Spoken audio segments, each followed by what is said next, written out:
नमस्कार, मैं अमित सर।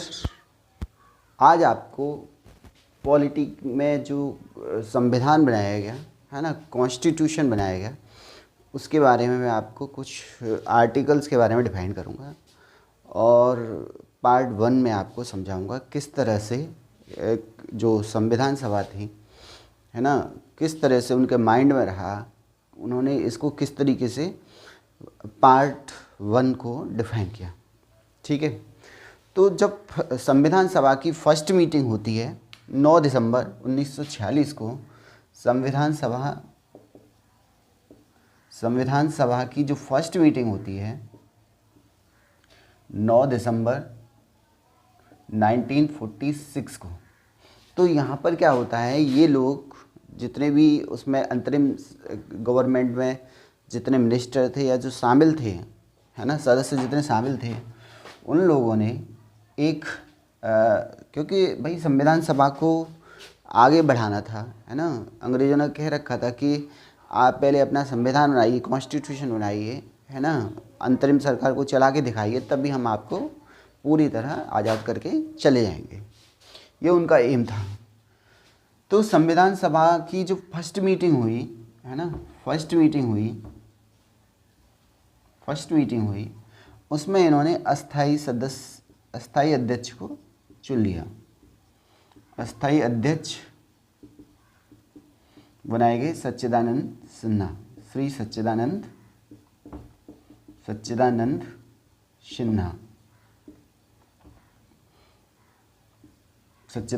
सिन्हा। और उपाध्यक्ष बनाए गए, इसी में अस्थाई उपाध्यक्ष बनाए गए, उपाध्यक्ष जो चुने गए वो चुने गए एच.सी. मुखर्जी। ठीक है, इसके साथ संविधान सभा का गठन हो जाता है और फर्स्ट मीटिंग हो जाती है। इसमें कुछ बातें रखी जाती हैं, इसके वो बातें मैं बाद में बताऊंगा, पूरी का पूरा डिफाइन मैं आपको करूंगा इसका, है ना। इसके बाद संविधान सभा की दूसरी मीटिंग होती है, सेकंड मीटिंग होती है, दूसरी बैठक जो होती है वो 11 दिसंबर 1946 को होती है। और चूँकि यहाँ पर इन्होंने अभी जो अस्थाई अध्यक्ष चुना था है ना, जो टेम्पररी प्रेसिडेंट चुना था, इसके लिए इन्होंने अब स्थाई अध्यक्ष चुन लिया। स्थाई अध्यक्ष बनाए गए श्री, ये डॉक्टर कह सकते हैं आप, डॉक्टर थे डॉक्टर राजेंद्र प्रसाद, तथा संवैधानिक सलाहकार बनाए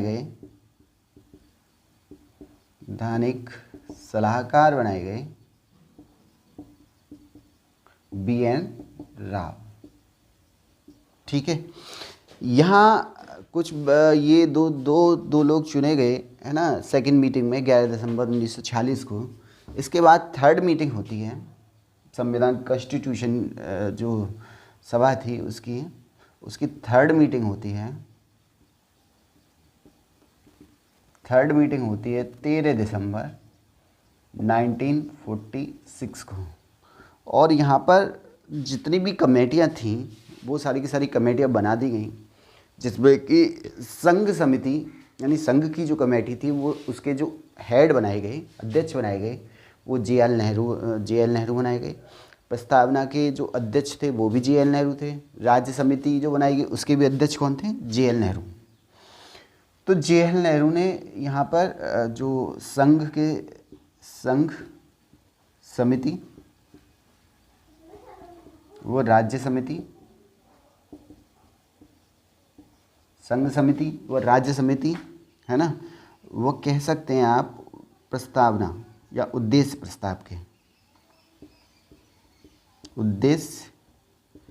प्रस्ताव के हेड जो बनाए गए यानी अध्यक्ष जो बनाए गए वो जे.एल. नेहरू बनाए गए। और इन्होंने 13 दिसंबर को ही उद्देश्य प्रस्ताव के बारे में बताना स्टार्ट किया। ठीक है, और ये उद्देश्य प्रस्ताव को 22 जनवरी 1947 को एक्सेप्ट कर लिया गया। क्योंकि संविधान सभा बन चुकी थी है ना, और संविधान बनाने पर इनका फोकस था। सभी जो कमेटियां थीं अपने अपने काम में लगी हुई थी। तो ये चाहते थे कि भाई जो भी अगर विदेश से भी कोई चीज़ लानी है ना, कुछ तो इन्होंने भारतीय जो थे 1935 का जो भारतीय था ना, उसमें से भी इन्होंने लिया था, है ना। और इन्होंने जो है 19 वाले से भी लिए थे। बहुत सारे इन्होंने पीछे से चीज़ें ली थी। और ये पूरे वर्ल्ड के तौर पे जो वर्ल्ड में इन्होंने अच्छा लगा इनको, वो लेके आए यहाँ पर अपने संविधान में रखने के लिए। तो पहला इन्होंने पार्ट बनाया, चूँकि भाई संविधान बना रहे हो तो आप किस चीज़ का बना रहे हो, कहाँ आप उसको क्लैरिफाई करोगे, है ना। तो उस चीज़ का कोई जगह तो होना चाहिए। तो इन्होंने पहले भाग में प्रस्तावना के बाद में भाग 1 रखा। और भाग 1 जो था वो ये था, भाग 1, इसी को हम पार्ट 1 बोलते हैं। ये था संघ और उसके राज्य क्षेत्र। क्या था? संघ और उसके राज्य क्षेत्र। संघ और उसके राज्य क्षेत्र, ये इन्होंने पार्ट 1 में रखा। इसी को इन्होंने कहा union and it's territory. Territory, ठीक है। अब बात चलती थी भाई, इन्होंने भाग तो बना दिया, हेडिंग तो डाल दी इन्होंने। अब इसमें आर्टिकल, यानी इसमें होना क्या चाहिए, काम क्या होना चाहिए इसमें। तो आर्टिकल 1 आता है। और आर्टिकल 1 में इन्होंने कहा, आर्टिकल 1 इन्होंने इसी में रखा, कुछ पॉइंट्स बनाए इन्होंने आर्टिकल ना दिया है इसको, है ना। आर्टिकल 1 में इन्होंने कहा कि संघ का नाम, एक संघ का कोई नाम होगा, वह उसका राज्य क्षेत्र होगा, उसका राज्य क्षेत्र होगा। भाई तभी तो आप उसमें कॉन्स्टिट्यूशन को लागू करोगे। तो यही था भाई, ये जो आर्टिकल 1 था वो 2 बातों को क्लैरिफाई कर रहा था। एक तो संघ का नाम क्या होगा, भाई संघ का नाम क्या होना चाहिए, और उसका कहाँ से कहाँ तक सीमा होनी चाहिए, है ना। उसका राज्य क्षेत्र क्या होना चाहिए, है ना। तो ये 2 बातों को इन्होंने आर्टिकल 1 से डिफाइन किया। और आर्टिकल 1 में भी इन्होंने 3 पार्ट किए, है ना। इसमें एक आर्टिकल आता है आर्टिकल 1A। इसके तहत इन्होंने जो 2 बातें इन्होंने आर्टिकल 1 में कही थी, संघ का नाम वो उसका राज्य क्षेत्र, ठीक है। तो इन्होंने, क्योंकि भाई आर्टिकल 1 में क्या रखना था, इन्हें नाम रखना था और उसका जो जितना भी राज्य क्षेत्र था वो रखना था। तो सभी जब संविधान सभा के जितने भी मेंबर्स थे, कमेटियां थीं, उन्होंने बहुत विचार किया इस पे नाम पे। और चूँकि वहाँ पर कुछ परंपरागत नाम को चाहते थे, परंपरागत नाम जो भारत के नाम पर पड़ा था, है ना, वो चाहते थे कि भाई इसका नाम भारत ही रहना चाहिए।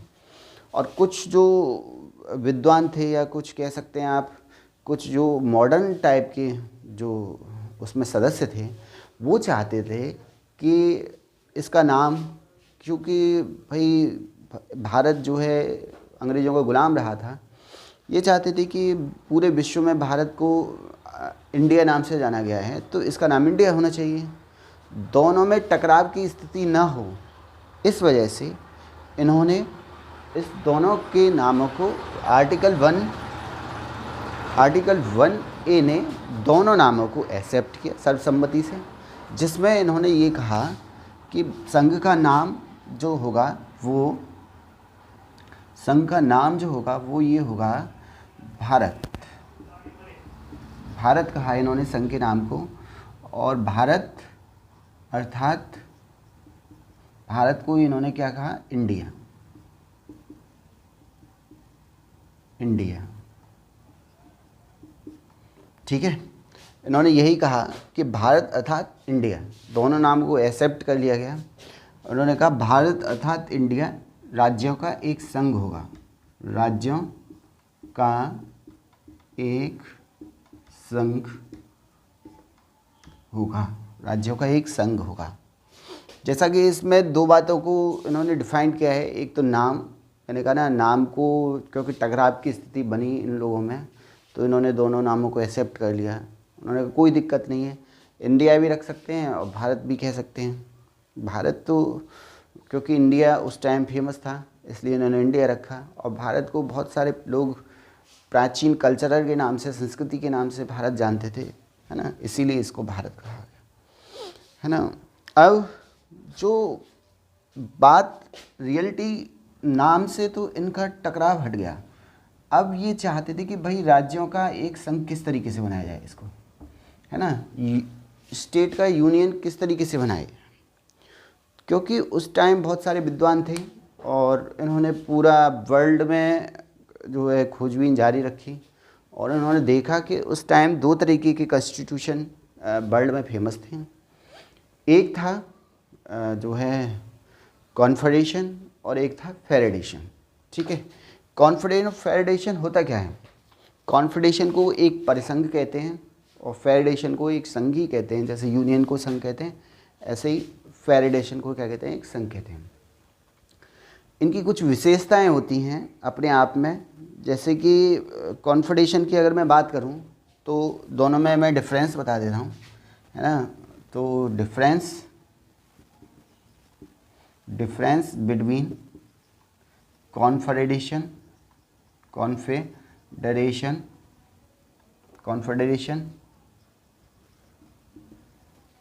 एंड फेडरेशन,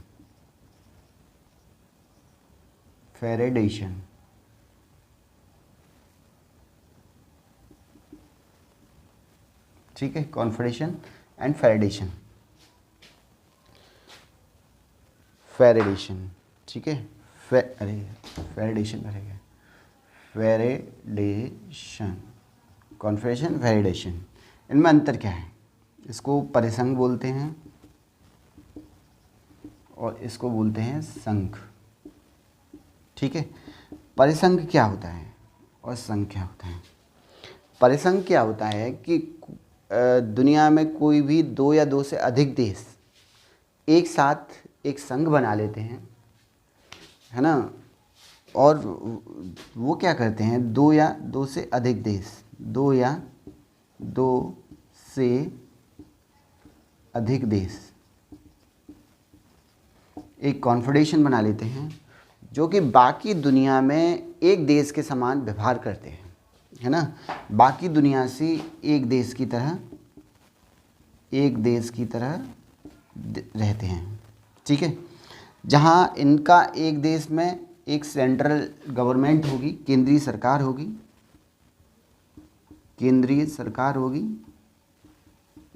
ठीक है। दूसरा रक्षा विभाग एक होगा, यानी सेना जितनी भी है वो क्या है, पूरी जी सिक्योरिटी है वो एक ही जगह होगी। वित्त मामले एक ही जगह देखे जाएंगे, विदेश मामले एक जगह देखे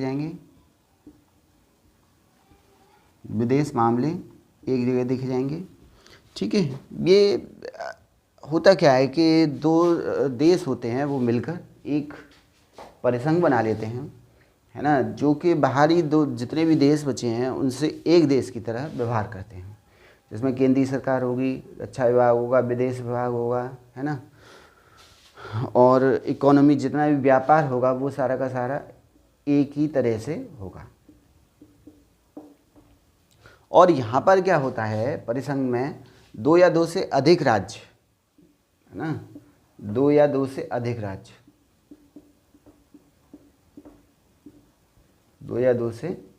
राज्य एक केंद्रीय सरकार बना लेते हैं, है ना, और ये बन जाता है एक फेडरेशन। दो या दो से अधिक राज्य मिलकर एक फेडरेशन का निर्माण करते हैं, जिसमें एक देश का निर्माण करते हैं,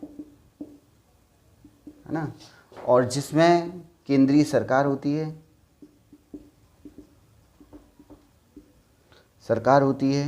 रक्षा विभाग इसका भी होता है ना, विदेश मामले एक होते हैं, इसमें भी विदेश मामले एक होते हैं, व्यापार जितना भी होना है वो भी एक तरह से होता है ना। अब इस दोनों में अंतर बारीकली क्या होता है? बारीकली ये तो दोनों एक जैसे लग रहे हैं, है ना। अगर हम देखें तो इसमें ये था कि दो या दो से अधिक देश थे, इसमें दो या दो से अधिक राज्य हैं, स्टेट हैं, जो कि मिलकर एक देश का निर्माण करते हैं। यहाँ पर हर एक देश का अलग अलग कॉन्स्टिट्यूशन भी होगा, अलग अलग झंडा भी होगा, अलग अलग राष्ट्रीय गान भी होगा, है ना। सब कुछ अलग अलग होगा, पर ये पूरे देश, पूरे वर्ल्ड में एक देश की तरह ही व्यवहार करेंगे। जब भी आगे व्यवहार मतलब व्यापार करना है, रक्षा करनी है किसी से भी, है ना, सेना एक होगी दोनों की। और इसमें भी यही है, ये क्या करते हैं फेडरेशन वाले, जितने भी स्टेट हैं उनका झंडा भी अलग होता है ना, कॉन्स्टिट्यूशन भी अलग होता है, और संस्कृति भी अलग है ना। इनमें क्या है, मतभेद उभर आने पर ये दोनों देश, ये जितने भी देश होते हैं अलग हो सकते हैं। मतभेद उभर आने पर, मतभेद उभर आता है, ठीक है, तो क्या हो जाते हैं, अलग हो जाते हैं। और ये मतभेद उभर आने पर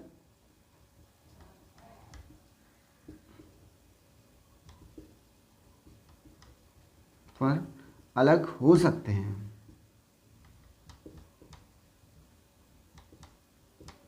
कुछ कंडीशन के तहत, ठीक है। अब इसके बाद इसमें और क्या था, इसमें ये था कि भाई कॉन्फेडरेशन में इसका, अगर मैं कॉन्स्टिट्यूशन में जैसे चेंजिंग होना है कोई भी, तो कॉन्स्टिट्यूशन में चेंज जो होगा वो दोनों देशों के मतलब देशों की राय से होगा, सभी देशों की राय से होगा, सभी देशों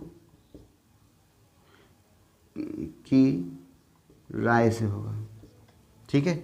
और यहाँ पे जो कॉन्स्टिट्यूशन चेंज होगा, है ना, संविधान में संशोधन करना है, संविधान संशोधन करना है, तो सभी देशों की राय से होगा। और यहाँ पर संविधान संशोधन करना है, अगर इसको संविधान संशोधन करना है तो यहाँ राज्यों का बहुमत जरूरी है, राज्यों का बहुमत जरूरी है, ठीक है। अब बात ये आती है कि भाई इसका एग्जाम्पल क्या था, इसका एग्जाम्पल क्या है। तो कॉन्फेडरेशन दुनिया में बहुत सारी रही हैं, है ना। अमेरिका भी पहले कॉन्फेडरेशन था, बाद में फेडरेशन बना। इसका जो अभी का हाल ही का कुछ 20 साल पहले का अगर मैं उदाहरण लूँ कॉन्फेडरेशन का, तो इसमें जो आता है वो आता है, यूरोप के दो कंट्री थी, यूरोप की दो कंट्रियाँ थीं, जिसमें एक था सर्बिया, जहाँ दीनार चलता था, और एक था मोंटेनेग्रो,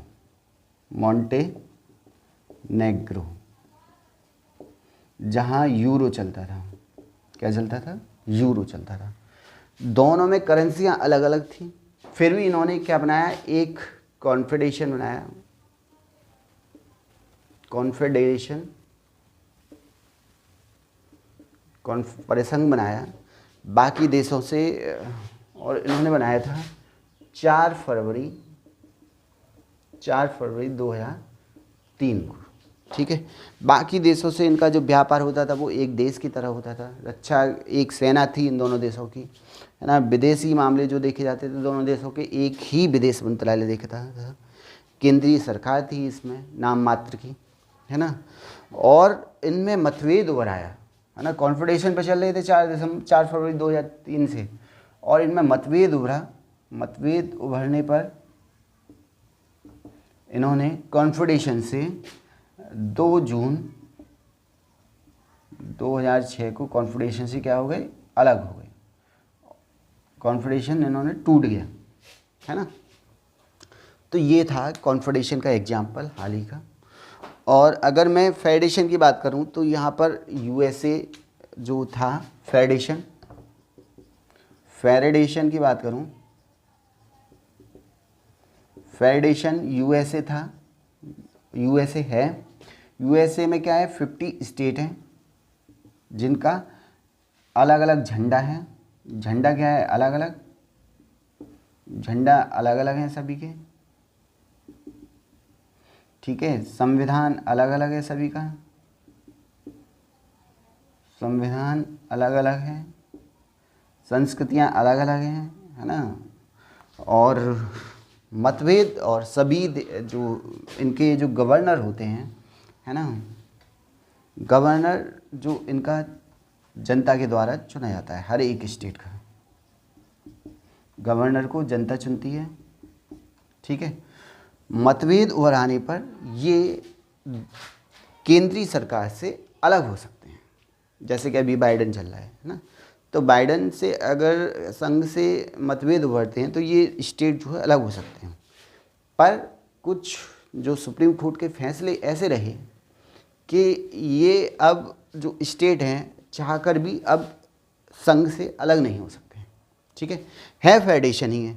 सभी का झंडा अलग अलग है, कॉन्स्टिट्यूशन अलग है, संस्कृति अलग है। गवर्नर जो जनता चुनती है यहाँ का, राष्ट्रपति भी जनता चुनती है ना। संघ का जो नेतृत्व करता है राष्ट्रपति, हमारे यहाँ प्राइम मिनिस्टर करता है, ऐसे ही यहाँ पे राष्ट्रपति करता है, वो भी जनता चुनी जाती है, जनता चुनती है, ठीक है। ये दोनों बात संविधान सभा के जितने भी सदस्य थे या संविधान सभा के जो समितियाँ थीं उनके दिमागों में ये बात चल रही थी। कॉन्फेडरेशन और फेडरेशन की बातें संविधान सभा के जो सदस्य थे उनके दिमागों में चल रहा था। इसी को देखते हुए दो अड़चनें इन जो विद्वान थे हम लोगों के कॉन्स्टिट्यूशन सभा के जो सदस्य थे उनके दिमाग में दो बातें चल रही थी। एक तो भाई देश की एकता अखंडता को, है ना, संघ की एकता अखंडता को बनाए रखना मुश्किल था उस टाइम। संघ की एकता व अखंडता, एक और अखंड का मतलब टूटे ना, अखंडता को बनाए रखना उस टाइम मुश्किल था, क्योंकि रियासतें जो देसी रियासत थी वो 562 थीं। उनको एक बनाए रखना, एक रखना सबसे बड़ा जटिल काम था उस टाइम। अगर उस टाइम कॉन्फेडरेशन बना देते तो हो सकता है वो आगे चलकर अपना नए देश की मांग कर लेती, ठीक है। जिसमें से 562 में से 559 तो सीधे मिल गई थी इंडिया में। अंग्रेज़ों ने 3 इनको ऑफ़र दिए थे देसी रियासतों को। उन्होंने कहा कि या तो आप पाकिस्तान में मिल जाइए, या तो आप इंडिया में मिल जाइए, या फिर आप पाकिस्तान में मिल जाइए, या फिर आप स्वतंत्र देश का निर्माण कर सकते हैं, स्वतंत्र देश, इंडिपेंडेंट कंट्री बन सकते हैं। ये अंग्रेज़ों ने कहा, इनको ऑफ़र दिया था। पर क्योंकि भाई ये पूरे इंडिया में फैली हुई थी, है ना, जगह जगह थी, अगर ये स्वतंत्र देश बन जाते तो प्रॉब्लम सारे से सबसे ज़्यादा जो होती वो इंडियन गवर्नमेंट को होती। इसको ध्यान में रखते हुए इनको सभी को मिलाया गया था और ये बात दिमाग में सभी के चल रही थी कि भाई इनको एक रखना सबसे बड़ा जटिल काम है, ठीक है। दूसरी बात ये थी कि उसी टाइम पाकिस्तान की जो जिन्ना था, मोहम्मद अली जिन्ना, उसने पाकिस्तान की मांग चल रही थी, पाकिस्तान का बंटवारे की उसने कर रखा था कि भाई बंटवारा, हमें पाकिस्तान अलग चाहिए, कंट्री चाहिए। तो इसको देखते हुए इन्होंने भारत को यूनियन ही कहा है। क्या कहा है? यूनियन। अब यूनियन का मतलब होता क्या है आपको? वैसे तो क्योंकि आप यूनियन मतलब जानते हैं संघ, फिर मैं आपको डिफाइन करता हूँ यूनियन, संघ क्या होता है। देखो, संघ में क्या होता है कि संघ जो है राज्यों से बना हुआ संघ है ना, राज्यों से बना हुआ संघ है। अब इसमें इन्होंने जो विद्वान थे उन्होंने दो बातें कही थी कि भारत जो है अविभाजित है, यानी आप कह सकते हैं विभाजित राज्यों का संघ जो है, भारतीय संघ जो है, भारतीय संघ अविभाजित फिर या विभाजित कह सकते हैं आप, सबसे पहले विभाजित राज्यों का अविभाजित संघ है, ठीक है। यानी ये तो विभाजित हैं, यानी इनको आप बांट सकते हैं, पर इसको आप बांट नहीं सकते। इसको आप बांट सकते हैं, है ना, इसको छोटा बड़ा कर सकते हैं, इसकी सीमा में परिवर्तन कर सकते हैं, पर आप संघ को चेंज नहीं कर सकते। संघ की सीमा में परिवर्तन कर सकते हैं कुछ चीज़ों को करके, है ना, पर कॉन्स्टिट्यूशन का अगर चेंज नहीं हुआ, है ना, तो आप संघ पहले तो ये है कि आप इसको टुकड़ों में नहीं बांट सकते, अविभाजित नहीं कर सकते। ठीक है, ये उस टाइम विद्वानों ने कहा था। ठीक है, दूसरा ये कहा था कि भाई भारतीय संघ जो है राज्यों का समझौता नहीं है। पहली बात तो इन्होंने ये कहा था। दूसरी बात ये कहा था कि भारतीय संघ अमेरिका की तरह, भारतीय संघ यूएसए की तरह, यूएसए तो नहीं कहा था, इन्होंने कहा कि भारतीय संघ राज्यों के मध्य का समझौता नहीं है, बल्कि भारतीय संघ विभाजित राज्यों का एक अविभाजित संघ है ना, यही था। कह सकते हैं आप इसे, बल्कि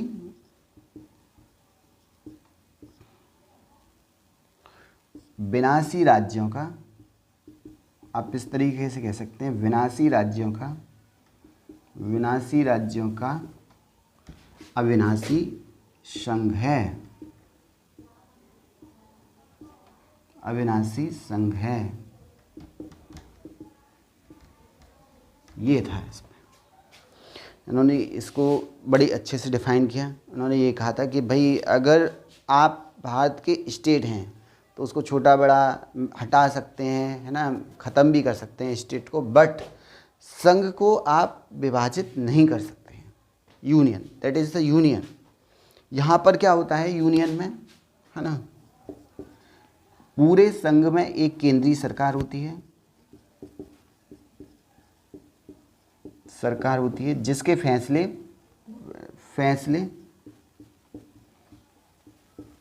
सभी स्टेटों को मान्य होते हैं, सभी स्टेटों को क्या उन्हें मान्य होते हैं। ठीक है, और दूसरी बात यह है कि यहाँ पूरा केंद्रीय सरकार होती है, एक झंडा होता है सभी स्टेट और संघ का, एक झंडा होता है, एक कॉन्स्टिट्यूशन होता है, एक ही संविधान होता है।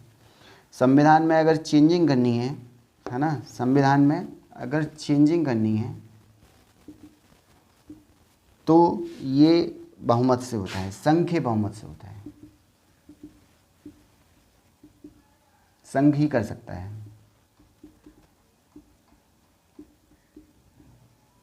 स्टेट इसमें कोई चेंजिंग नहीं कर सकता। ठीक है, यही था। और चाहकर भी स्टेट और राज्य चाहकर भी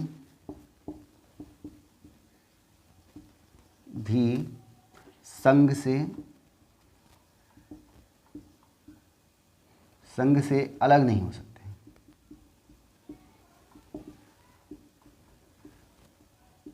ये था यूनियन। ठीक है, तो यही इन्होंने कहा कि भाई अगर ये चाहते तो फेडरेशन भी बना सकते थे। उन्होंने फेडरेशन ना करके इसको यूनियन बनाया है भारत को, और इन्होंने नाम रखा है इसको आर्टिकल 1A में भारत अर्थात इंडिया, दोनों नामों को एक्सेप्ट किया और इन्होंने इसको एक यूनियन बनाया ना। यूनियन में मैंने बता दिया है, यूनियन जो है विनाशी राज्यों का एक अविनाशी संघ है। ठीक है, जिसको ये भारतीय संघ जो है राज्यों के बीच एक समझौते के मध्य का एक परिणाम नहीं है। ठीक है, इसमें केंद्रीय सरकार होती है, फैसले सभी स्टेटों पे लागू होते हैं, एक झंडा होता है, एक कॉन्स्टिट्यूशन होता है। अगर चेंजिंग करना है तो संघ ही कर सकता है, इसमें स्टेट का कोई हस्तक्षेप नहीं होगा। राज्य चाहकर भी संघ से अलग नहीं हो सकते, इसमें ये था। ठीक है, और अंबेडकर ने कहा था कि ये जो भारतीय संघ है शांति के समय कॉन्फेडरेशन है, ठीक है, और अशांति के समय ये यूनियन का रूप ले लेता है। अशांति के समय ये फेडरेशन का रूप में रहता है और अशांति के समय ये यूनियन का रूप ले लेता है, उन्होंने कहा था। इसके बाद में आर्टिकल 1A के बाद 1B लाया गया और 1B में कहा गया, तो 1A में ये था बेटे जो मैं आपको बता रहा था, है ना, इतना सब कुछ पढ़ाने के बाद में देखो आर्टिकल 1A, आर्टिकल 1A यही था कि भारत, नाम इसका रखा गया भारत अर्थात इंडिया, इंडिया राज्यों का क्या है, एक संघ है, राज्यों का एक संघ है। आर्टिकल 1B में कहा गया, आर्टिकल 1B में कहा गया कि बताया गया कि राज्य और राज्य क्षेत्र वे होंगे संघ के, बताया गया संघ के राज्य, संघ के राज्य व राज्य क्षेत्र, राज्य क्षेत्र वो होंगे जो कॉन्स्टिट्यूशन की फर्स्ट सूची में रखे गए हैं, जो अनुसूची 01 में रखे जाएंगे। यानी अनुसूची 1 को आर्टिकल 1B में रखा गया है। और यहाँ पर जो पहली अनुसूची में लिखे गए हैं वो हैं भारत के राज्य क्षेत्रों के नाम, है ना। इसमें आर्टिकल अनुसूची 1 में जो रखा गया है वो 2 बातें रखी गई हैं। एक तो भारत के राज्य क्षेत्रों के नाम,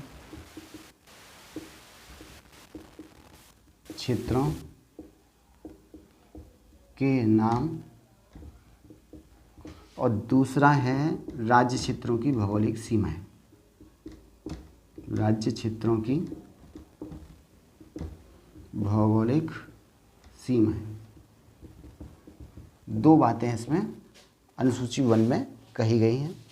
और इसमें जो अभी जो स्टेट जो रखे गए हैं वो इस टाइम जो स्टेट हैं वो 28 हैं, और जो राज्य क्षेत्र हैं यानी केंद्रीय संघ, संघ राज्य क्षेत्र कह सकते हैं, संघ राज्य जो रखे गए हैं वो 08 रखे गए हैं इस टाइम अनुसूची 1 में, ठीक है। इसके बाद आर्टिकल 1C में इन्होंने कहा है, इन्होंने 3 श्रेणियों में बांटा है आर्टिकल 1C। आर्टिकल 1B हो गया, आर्टिकल 1C इन्होंने इसको 3 श्रेणियों में बांटा है, 3 श्रेणियों में बांटा है।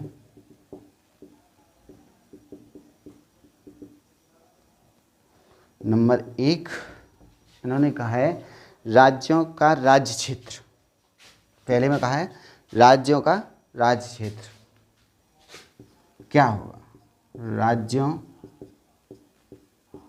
का राज्य क्षेत्र क्या होगा। दूसरा इन्होंने संघ राज्य के बारे में बात की है, तो इन्होंने कहा है संघ नहीं, राज्यों का राज्य क्षेत्र बताया गया है, इसमें कितने स्टेट होंगे, इसी में संघ और राज्य की बात इसी में की गई है। इन्होंने संघ राज्य क्षेत्र,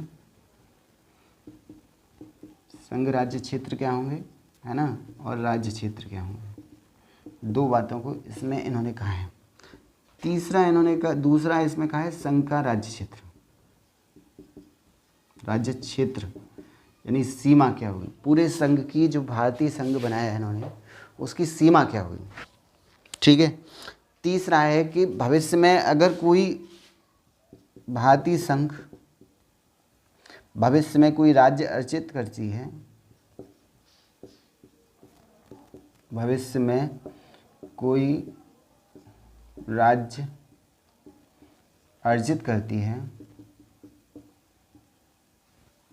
अर्जित करता है संघ, तो उन्होंने इसमें कहा है अर्जित क्षेत्र रखे जाएंगे, अर्जित क्षेत्र रखे जाएंगे। ठीक है, अभी जो अर्जित क्षेत्रों की जो संख्या है वो 0 है। ठीक है, यही था। अब अगर मैं अर्जित क्षेत्र के बारे में बात करूं तो 4 जो क्षेत्र थे, अगर मैं इसका एग्जाम्पल दूं, है ना, उदाहरण दूं अर्जित क्षेत्र का, तो एग्जाम्पल में अगर मैं बात करूं तो 4 राज्य क्षेत्र थे, है ना, 4 क्षेत्र थे जो कि उस टाइम 1954 में फ्रांस से अर्जित किए गए। वो थे माहे, पुडुचेरी, करायल और यमन। 4 क्षेत्र थे जिन पर भारत ने 1954 से 1962 तक, ठीक है, अर्जित क्षेत्र में रखकर आर्टिकल 1C में रखकर, ठीक है, इन्होंने इस पर अर्जित क्षेत्र में शासन किया, 1C में रखकर शासन किया। क्यों किया? क्योंकि इन्होंने फ्रांस की संसद ने, जो फ्रांस की संसद थी, फ्रांस की संसद ने जो हस्ताक्षर किए थे अर्जित, उस पर हस्ताक्षर जो किए थे 1962 में किए थे, इसलिए 1962 में ही ये जो है पूरी तरह भारत के क्षेत्र बने गए, जिसमें करायल जो था वो वेस्ट बंगाल में जोड़ दिया गया। बाकी ये माहे, पुडुचेरी, यमन मिलाकर एक संघ शासित राज्य क्षेत्र बना दिया गया जिसको पुडुचेरी कहा जाता है। ठीक है, ये था आर्टिकल 1। ठीक है, आप इसको कह सकते हैं पार्ट 1 में 3 आर्टिकल हैं, है ना, 1A, 1B, 1C आर्टिकल 1 में। ठीक है, इसके बाद बात करते हैं आर्टिकल 2 की। 1 तो ये था बेटे, है ना, आर्टिकल 2 क्या है?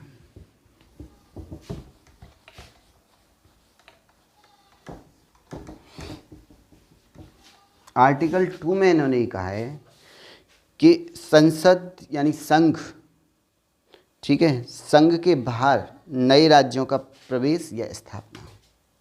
आर्टिकल 2 में इन्होंने कहा है, 4 आर्टिकल रखे थे उन्होंने। आर्टिकल भाग 1 में आर्टिकल जो थे 1 से लेकर 4 थे, जिसमें मैंने आपको आर्टिकल 1 बता दिया है। अभी हम आर्टिकल 2 की बात कर रहे हैं। संघ के बाहर के राज्यों का प्रवेश या स्थापना। इस आर्टिकल 2 में ओनली संघ के बाहर जितने भी राज्य क्षेत्र हैं या राज्य हैं या देश हैं, संघ के बाहर के राज्य क्षेत्र का प्रवेश और स्थापना कैसे की जाएगी, ये इस आर्टिकल 2 में बताए गए, है ना। और अगर मैं आर्टिकल 2A की बात करूं तो इसमें 2 तरीके की शक्तियों की बात की गई है। एक तो संघ, सबसे पहले तो ये आर्टिकल समझ लीजिए, आर्टिकल 2 जो है संघ के बाहर जितना भी राज्य या कोई देश है वो मिलना चाह रहा है भारतीय संघ में, या फिर कोई राज्य क्षेत्र अलग पड़ा है वो उसे मिलाना चाह रहे हैं जो संसद भारतीय क्षेत्र में, तो वो किस तरीके से मिलेगी। ठीक है, इसमें 2 तरह की बातें की गई हैं कि राज्य, संघ या संसद कह सकते हैं आप, संसद राष्ट्रपति की पूर्व अनुमति के अनुसार संघ के बाहर के राज्य क्षेत्र का प्रवेश कर सकती हैं। आर्टिकल 2A में, इसमें भी 2 आर्टिकल दिए गए हैं। आर्टिकल 2A में इन्होंने कहा है कि नए राज्यों को जो भारत में नहीं है ना, भारतीय संघ में शामिल किया जा सकता है प्रवेश दिया जा सकता है। आर्टिकल 2A में बात की है इन्होंने कि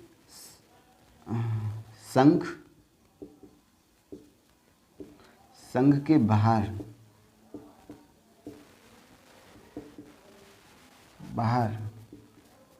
राज्य क्षेत्र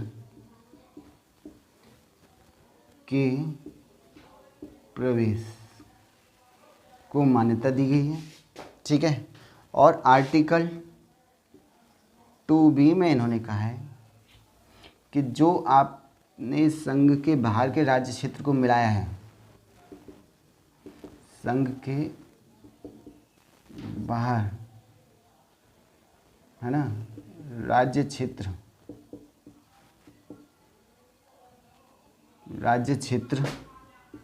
को संघ के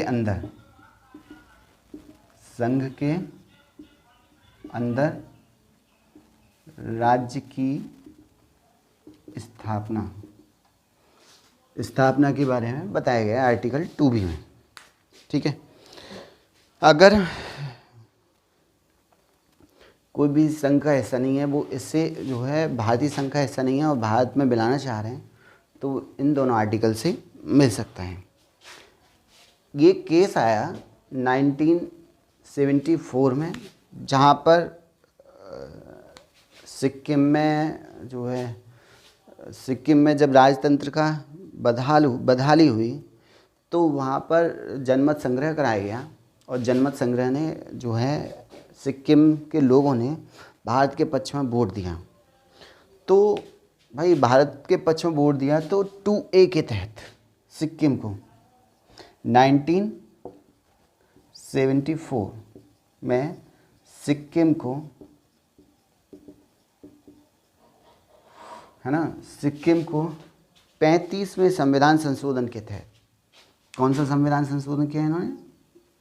35वां संविधान संशोधन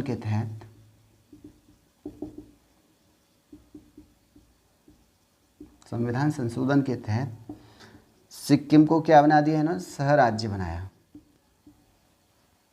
राज्य बना लिया, यानी प्रवेश दे दिया है इसने। और ये जो किया गया वो आर्टिकल 2A के तहत किया गया।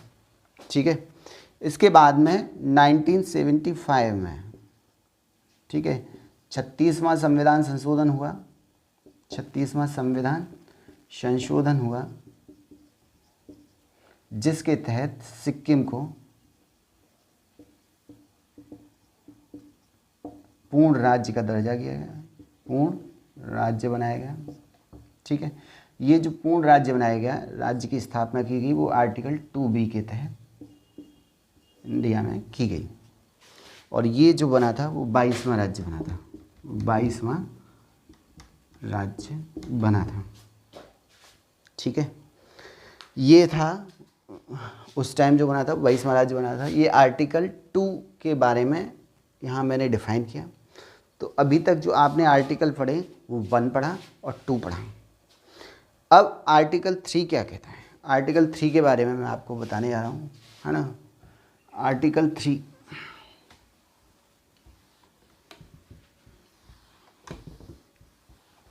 देखो, आर्टिकल 3 क्या है?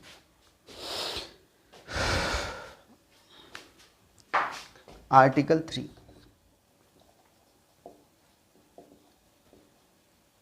आर्टिकल 3 में कहा गया है कि संसद या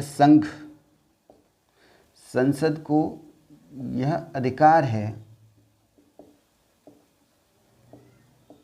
संसद को यह अधिकार है कि संसद राष्ट्रपति की पूर्व अनुमति पर, राष्ट्रपति की पूर्व अनुमति पर, इसमें भी आर्टिकल बनाए गए हैं बेटे, किसी भी राज्य, आर्टिकल 3A में कहा गया है किसी राज्य में से उसका राज्य क्षेत्र अलग करके, ठीक है, किसी राज्य में से राज्य क्षेत्र को अलग करके, ठीक है, अलग करके अथवा दो या दो से अधिक राज्यों को मिलाकर अलग करके अथवा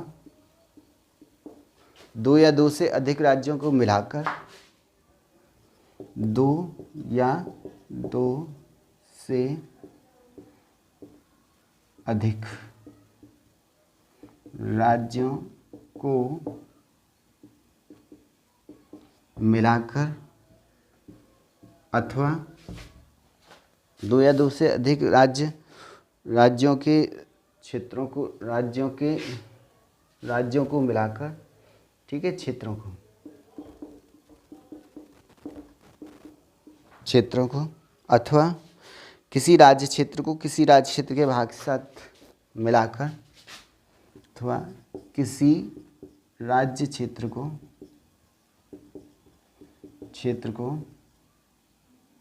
किसी अन्य राज्य क्षेत्र के साथ मिलाकर अन्य राज्य क्षेत्र के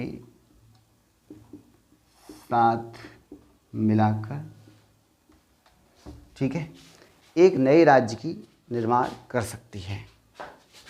मिलाकर एक नए राज्य का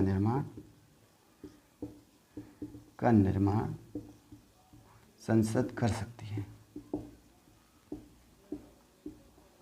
ये आर्टिकल 3A में कहा गया है। फिर आर्टिकल आता है 3B। आर्टिकल 3B में कहा गया है किसी राज्य के क्षेत्र को बढ़ा सकती है संसद, ठीक है, ये संसद को ही सकती है। किसी राज्य के राज्य क्षेत्र को बढ़ा सकती है। 3C में कहा है किसी राज्य के राज्य क्षेत्र को घटा सकती है। किसी राज्य के राज्य क्षेत्र को घटा सकती है।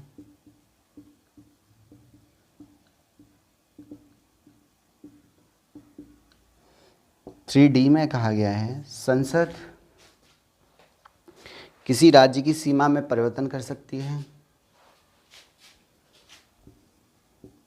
किसी राज्य की सीमा में परिवर्तन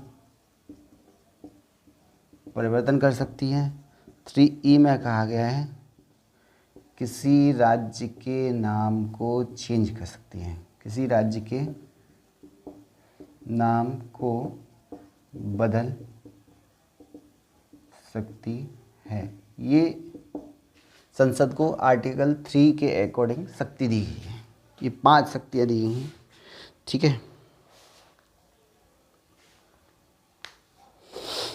अच्छा, अगर इनमें जो ये थी 5 शक्तियाँ आर्टिकल में, पहला ये था कि भाई कि संसद को यह अधिकार है, संसद किसी राज्य में से क्या ना राज्य क्षेत्र को अलग करके कोई अलग नया राज्य बना सकती है। दो या दो से अधिक राज्यों के राज्य क्षेत्र को मिलाकर एक नया राज्य बना सकती है।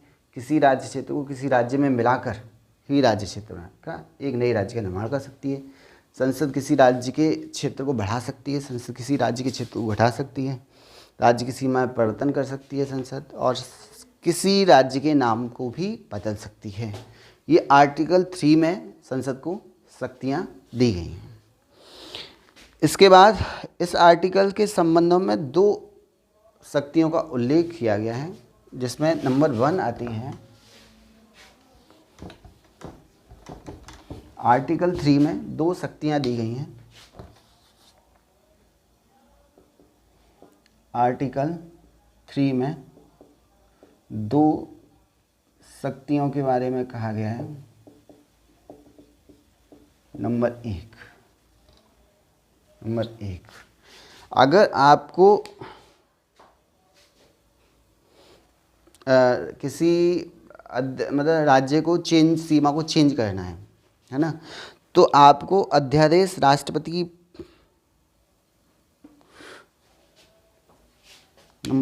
जो अध्यादेश है वो जो अध्यादेश लेके आओगे आप चेंजिंग का अध्यादेश राष्ट्रपति की पूर्व अनुमति पर, राष्ट्रपति की पूर्व अनुमति पर ही संसद में पेश होगा। पहले अनुमति लीजिए राष्ट्रपति से, फिर अध्यादेश को पेश कीजिए, संसद में पेश होगा। दूसरी जो शक्ति के बारे में कहा गया है, तो ये कहा गया है कि राष्ट्रपति इस पर संतुष्ट, दो शक्तियाँ जो राष्ट्रपति की वर्णित हैं, राष्ट्रपति की हैं, तो राष्ट्रपति की शक्ति है। तो दूसरा ये कहा गया है कि राष्ट्रपति अपनी संस्तुति देने से पहले उस अध्यादेश को या उस विधेयक को राष्ट्रपति अपनी संस्तुति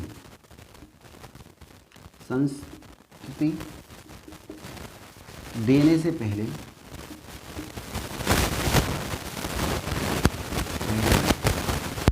उस विधेयक को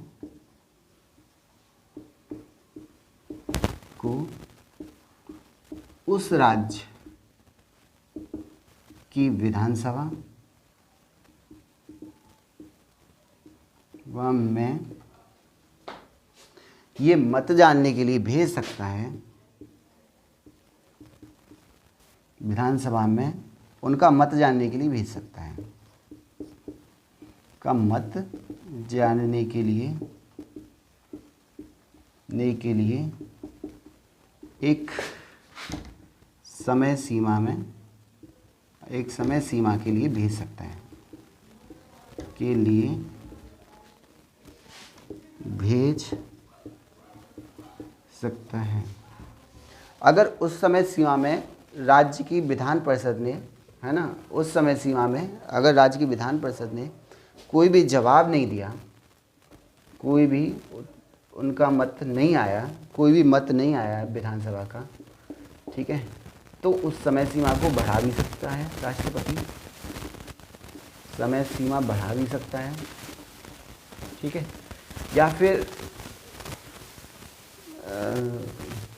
या फिर उतनी ही समय सीमा में उसको, वो विधेयक को वापस ले सकता है, बिना मत जाने भी क्या है, वापस भी ले सकता है, ठीक है। और अगर कोई विधानसभा, है ना, अगर कोई राज्य की विधानसभा जिस राज्य में चेंज होना है वो उसके खिलाफ, उस विधेयक के खिलाफ हो जाए, तो भी उसे राष्ट्रपति मानने के लिए बाध्य नहीं है, ठीक है। राष्ट्रपति विधानसभा के फैसले को, विधानसभा अगर खिलाफ मत देती है तो भी राष्ट्रपति मानने के लिए बाध्य नहीं है, राष्ट्रपति मानने के लिए बाध्य नहीं है, ठीक है। वो अलग बात है, राष्ट्रपति उनकी जो सजेशन है उसको मान भी सकता है और नहीं मान सकता, ठीक है। ये दो शक्तियों का वर्णन आर्टिकल 3 में, राष्ट्रपति की दो शक्तियों का वर्णन आर्टिकल 3 में किया गया है, ठीक है। ये था। इसी आर्टिकल के तहत अभी जो हाल में जो राज्य बनाए गए और इसमें जो स्टेट हैं उनके बारे में बाद में करूँगा, ठीक है, पूरा का पूरा ब्यौरा मैं दूंगा। कुछ हाल फिलहाल में जो स्टेट बनाए गए वो आर्टिकल 3 में, अगर मैं एग्जाम्पल की बात करूँ तो नंबर फर्स्ट एमपी से छत्तीसगढ़ बनाया गया, एमपी से छत्तीसगढ़ अलग किया गया, अलग राज्य बनाया गया, ठीक है। दूसरा यूपी से उत्तरांचल, इसे उत्तराखंड अलग राज्य बनाया गया। तीसरा झारखंड से, नहीं बिहार से, सॉरी, बिहार से झारखंड अलग राज्य बनाया गया, ठीक है। ये हुआ था 1 नवंबर सन 2000, को अलग किया गया था, और ये 9 नवंबर सन 2000 को, और ये जो किया गया था बिहार से झारखंड, वो 15 नवंबर सन 2000 को अलग किया गया था। ठीक है, इसके बाद भी एक राज्य अलग हुआ, जो कि आंध्र प्रदेश से तेलंगाना को अलग किया गया। ठीक है, चौथा आंध्र प्रदेश से तेलंगाना को अलग किया गया। ये किया गया 2 जून सन 2014 को। उसके बाद में भी जो जम्मू कश्मीर राज्य था, है ना, जम्मू कश्मीर स्टेट को इसी आर्टिकल के तहत, 5वां था, J&K को इसी आर्टिकल के तहत 2 हिस्सों में बांट दिया गया। उसकी सीमा को अलग कर दिया गया। एक तो J&K संघ राज्य बनाया गया, और एक लद्दाख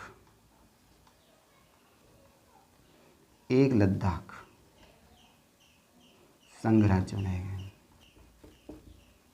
यहाँ इसकी खुद की विधानसभा होगी, जबकि ये पूरी तरह संघ राज्य है। मतलब यहाँ लेफ्टिनेंट एलजी होगा, एलजी का शासन होगा। ठीक है, यहाँ मुख्यमंत्री बनाया जाएगा, चीफ मिनिस्टर होगा। ठीक है, विधानसभा होगी, और ये आपके लद्दाख में नहीं होगा। ये हुआ 31 अक्टूबर 2019 को। कब हुआ? 31 अक्टूबर 2019 को। आर्टिकल 3 से ये राज्य का कुछ एग्जाम्पल्स हैं जिनकी सीमा चेंज की गई, कुछ को छोटा किया गया, है ना, कुछ को संघ शासित क्षेत्र में बांट दिया गया। ये पूरा का पूरा संसद के अधिकार में दिया गया है आर्टिकल 3 के तहत। ठीक है, अब प्रश्न ये सामने आया कि भाई राज्यों को तो आप बांट सकते हो, है ना, आर्टिकल 3 से आप स्टेट का जो सीमा है छोटा कर सकते हो, बड़ा कर सकते हो, है ना। 1 मिनट, 1 घंटे की तो वीडियो होगी ना। आर्टिकल को आप छोटा कर सकते हो, बड़ा कर सकते हो। क्या आप आर्टिकल से संघ को भी छोटा कर सकते हो?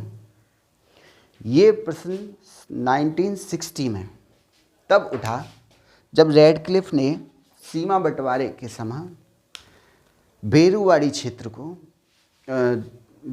क्षेत्र जो कि वेस्ट बंगाल में हुआ करता था, है ना, उसको सीमा निर्धारित के समय, सीमा में तो बांग्लादेश की में दिखाया है ना, पाकिस्तान का उस समय हिस्सा था, और जबकि दे दिया गया किसको? इंडिया को। तो उन्होंने, भाई जो पाकिस्तान के प्राइम मिनिस्टर, उन्होंने मुद्दा उठाया कि ये आपकी सीमा में नहीं है और ये हमारा राज्य क्षेत्र है, आप इसे हमें वापस कीजिए। तो नेहरू जी ने 1960 में जो विवाद उठा, 1960 में बेरुवाड़ी, ठीक है, ये वेस्ट बंगाल में, है ना, बांग्लादेश का हिस्सा था, देश जो उस समय पाक का हिस्सा था। ठीक है, ये उठा कि भाई बेरुवाड़ी को हमें दे दीजिए। तो नेहरू ने कदम उठाया कि भाई इसको हम उसको दे सकते हैं, जब उनकी हमारी सीमा में ही नहीं है, उनका राज्य क्षेत्र है तो दे सकते हैं। इस बात को लेकर जन विद्रोह हो गया, है ना, बहुत सारा विद्रोह हुआ नेहरू जी का कि आप हमारे मतलब संघ को छोटा कर रहे हैं। तो ये बात जब राष्ट्रपति तक पहुंची, है ना, ये बात कि भाई बेरुवाड़ी को हम दे सकते हैं या नहीं, राष्ट्रपति से सलाह ली गई, है ना। तो राष्ट्रपति ने आर्टिकल 143 के तहत राष्ट्रपति ने CJI से राय ली कि ये बताइए कि हम जो है कोई भी राज्य क्षेत्र, संघ का राज्य क्षेत्र, क्या हम आर्टिकल 3 के तहत हम किसी अन्य देश को सौंप सकते हैं? तो उस पर जो CJI थे या सुप्रीम कोर्ट का जस्टिस आया, निर्णय आया, एससी ने कहा कि आप किसी भी राज्य क्षेत्र को, 1960 में ही आया था ये, 1960 में निर्णय आया कि आप किसी भी संघ राज्य क्षेत्र को संविधान में संशोधन करके, संविधान संशोधन किसके तहत होगा? आर्टिकल 368 के तहत, ठीक है, के तहत आप किसी राज्य क्षेत्र को, संघ के राज्य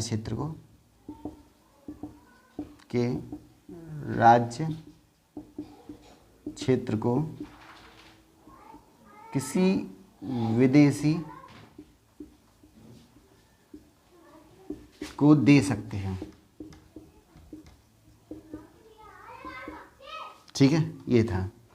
तो फिर ये आर्टिकल संशोधन लेके आए 368 में, और इन्होंने 9वां संविधान संशोधन किया। कौन सा? 9वां संविधान संशोधन किया, कॉमन अमेंडमेंट किया 1960 में।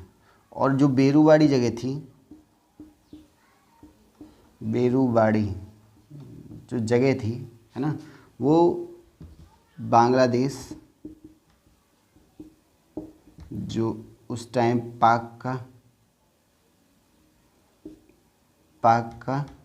पाकिस्तान का क्या था, बांग्लादेश उस टाइम पाकिस्तान की जगह थी, उसको सौंप दिया गया बेरूवाड़ी, ठीक है। अब फिर भाई ये तो सुप्रीम कोर्ट ने कह दिया था कि आप कोई भी संविधान संशोधन 368 के तहत करके और किसी भी हिस्से को, संघ के हिस्से को भी, राज्य क्षेत्र को भी आप विदेशी क्षेत्र को दे सकते हैं, ठीक है। अब एक फिर आदेश आया, तत्कालीन एक आदेश आया 1969 में। 1969 में एक आदेश आया, 1969 में सुप्रीम कोर्ट ने एक आदेश दिया कि आप किसी भी, क्योंकि वो तो हमारा राज्य क्षेत्र था ही नहीं, फिर सुप्रीम कोर्ट ने कहा कि आप किसी भी राज्य क्षेत्र को, है ना, संघ के राज्य क्षेत्र को विदेशी को सौंप सकते हैं,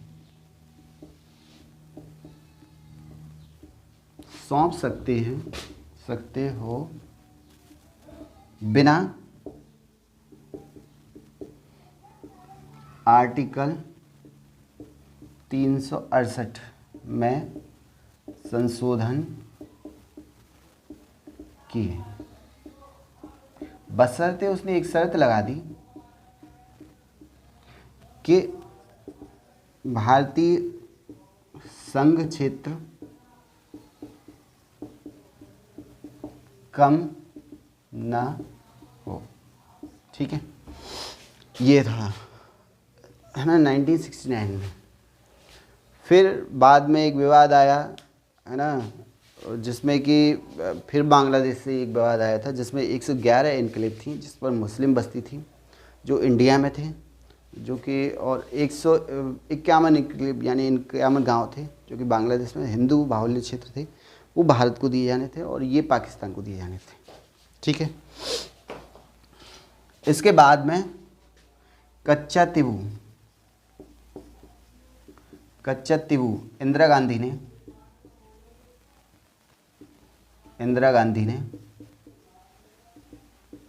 1974 में श्रीलंका को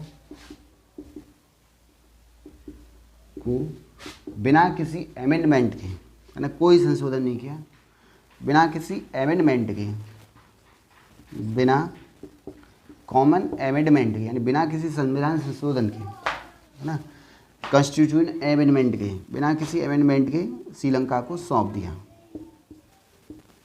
श्रीलंका को बिना किसी अमेंडमेंट के पाक जल डमरू मध्य की समुद्री सीमा निर्धारित करने की, समुद्री सीमा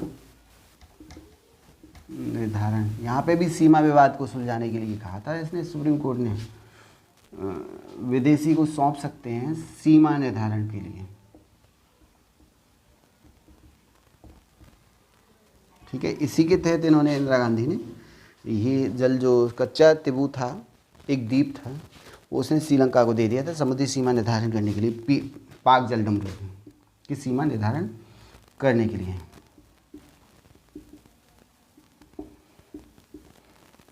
उस टाइम तत्कालीन जो प्रधानमंत्री थे वो तमिलनाडु के जो चीफ मिनिस्टर थे डीएमके के करुणानिधि, उन्होंने विधानसभा में एक प्रस्ताव पारित किया कि इसको न दिया जाए, बट वो सुप्रीम कोर्ट नहीं गए, है ना। और चूंकि उस टाइम रहा भी ऐसा होगा, ये बिल्कुल अलग था कच्चा तिबू, कि समुद्री सीमा उस टाइम शायद ही किसी नक्शे में दिखाई गई हो, है ना। इंडियन समुद्री सीमा शायद ही किसी नक्शे में दिखाई गई हो। जब समुद्री सीमा हमारे नक्शे में ही नहीं थी तो संघ का भाग जो इसमें यही था कि बशर्ते संघ का राज्य क्षेत्र, तो संघ का राज्य क्षेत्र कम कहाँ होता उसमें, है ना। तो यही था, ये विवाद निपट गया। इसके बाद में एक विवाद और आया था जो जवाहरलाल नेहरू और नून ने इसको निपटाने की कोशिश की, जो मैं कह रहा था, वो था 111 एनक्लेव, या आप कह सकते हैं गांव, जो बांग्लादेश में थे, जो इंडिया में थे,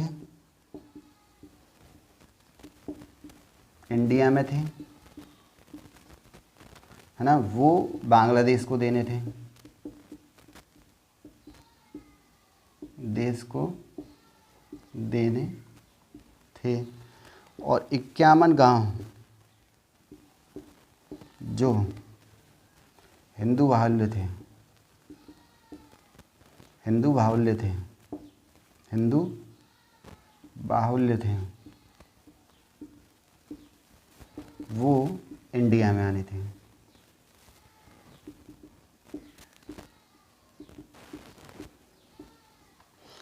ये उस टाइम विवाद जो है निपटारा नहीं हुआ।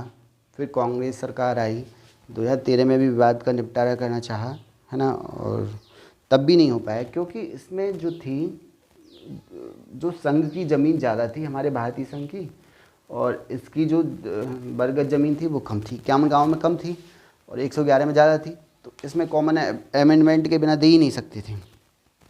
तो फिर 6 जून 2015 को 6 जून 2015 को मोदी, तत्कालीन प्रधानमंत्री मोदी और हसीना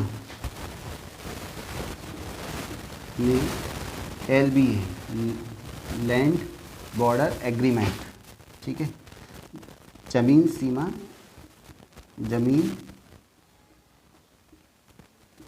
सीमा समझौता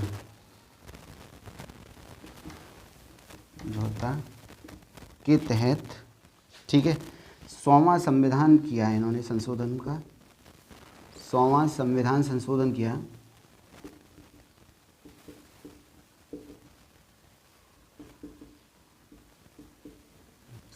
किया, और इन जो 111 थे वो पूरे के पूरे गांव बांग्लादेश को सौंप दिए गए, जो मुस्लिम बाहुल्य थे, और जो 51 एनक्लेव थी जो हिंदू बाहुल्य थी वो इंडिया में मिला ली गई, ठीक है। 100वां संविधान संशोधन इसलिए किया गया, ये वाला रूल इसलिए नहीं लागू हुआ 1960, क्योंकि यहाँ पर संघ की जो संघ क्षेत्र था वो कम हो रहा था, है ना। यही था, ये था आर्टिकल 3, और आर्टिकल 3 के तहत ये चीज़ें इन्हें पता हुई। फिर आर्टिकल 4, ठीक है, आर्टिकल 4 के साथ ही आपका पार्ट 1 ख़त्म हो जाएगा। आर्टिकल 4 क्या कहता है, देखो आर्टिकल 4 क्या कहता है। आर्टिकल 4 में स्वयं ये घोषित किया गया है, आर्टिकल 4 में स्वयं ये घोषित है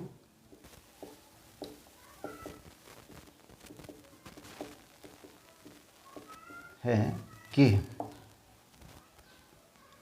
आर्टिकल 2 व 3 में कोई भी संशोधन करना है, कोई भी संशोधन आर्टिकल 368 से बाहर रखा जाएगा।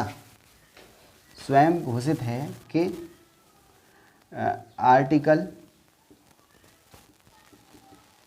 2 व आर्टिकल 3 में कोई भी संशोधन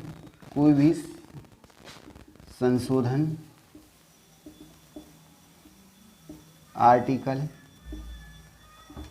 368 से बाहर रखा गया है। यानी कि अगर आप राज्यों की सीमा में चेंजिंग करते हैं, छोटा करते हैं, बड़ा करते हैं, राज्य को बदलते हैं, राज्य को ख़त्म करते हैं, तो आप बार बार कोई भी संविधान संशोधन न करके आर्टिकल 368 के तहत आप नाम देंगे उसे 100 माह, है ना, 125 माह, 101 माह, 98, इस तरीके से न देकर आप डायरेक्टली इसको क्या कर सकते हैं, चेंजिंग कर सकते हैं। बार बार कॉमन अमेंडमेंट की क्या है, ज़रूरत नहीं है। और ये जो होगा वो राष्ट्रपति की विशेष अनुमति से होगा, राष्ट्रपति की अनुमति पर, दोनों राष्ट्रपति की पूर्व अनुमति पर, राष्ट्रपति की पूर्व अनुमति लेकर आप 2 व 3 में चेंजिंग कर सकते हैं। 2 व 3 में चेंज कर सकते हैं, ठीक है। और अगर आपको आर्टिकल 2 या 3 में कोई चेंजिंग करनी है तो आप साधारण बहुमत से संसद में विधेयक पारित कर सकते हैं। अगर आपको आर्टिकल 2 व 3 में संशोधन करना है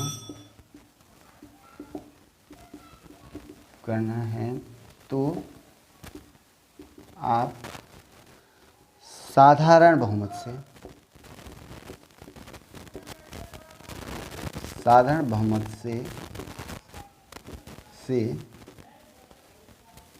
कर सकते हैं। यानी प्रेजेंट का 50% से एक ज़्यादा, प्रेजेंट, है ना, प्रेजेंट सदस्यों के 50% से एक ज़्यादा से आप किसी भी राज्य की सीमा को चेंज कर सकते हैं। और आपको जो विधेयक पास करना है वो साधारण बहुमत से पास सकते हैं, ठीक है। ये था आर्टिकल 4। और आज जो मैंने आपको पढ़ाया वो मैंने आर्टिकल्स के बारे में बताया, और पार्ट 1 के बारे में मैंने बारीकली डिफाइन किया। आप अगर इसे डीपली देखते हैं तो आपकी समझ में पार्ट 1 बहुत अच्छी तरह से समझ में आ जाएगा, ठीक है। बाकी कभी भी कंप्यूटर बोर्ड हुआ मेरे पर तो मैं आपको पार्ट 1 दोबारा से समझाऊंगा बहुत अच्छे तरीके से। आज के लिए इतना ही, धन्यवाद, नमस्ते, शुक्रिया।